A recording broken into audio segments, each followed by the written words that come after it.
যেতে যেতে দেখলাম ভাই এখানে আকাশটা ফাটাফাটি লাগছিল, ভাঙা মন নিয়ে আবার সাইকেল চালাতে চলে আসলাম জিমের সামনে। এখন আর যাবো না, সন্ধ্যেবেলা যাবো। ফাইনালি হয়ে গেল পড়া, তো এখন যাচ্ছি বাড়ির দিকে। সন্ধ্যেবেলার দিকে চলে গেলাম আরেকটা পড়ায়, যেখানেও হচ্ছিল টিচার্স ডে সেলিব্রেশন। না ভাই না, এখানে আর আমি ভুলটা করিনি, এখানে মোবাইল আমি ফুল চার্জ দিয়ে নিয়ে গেছিলাম।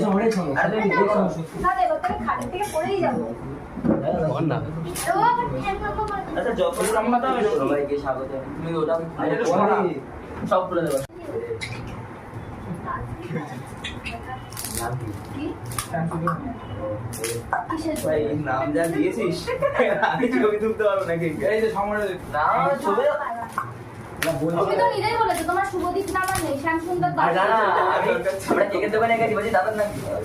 শ্যামসুন্দর দাস ব্রহ্মচারী দেবো নাকি শুভদীপ বিশ্ব বলছে কি তোদের বয়স কত?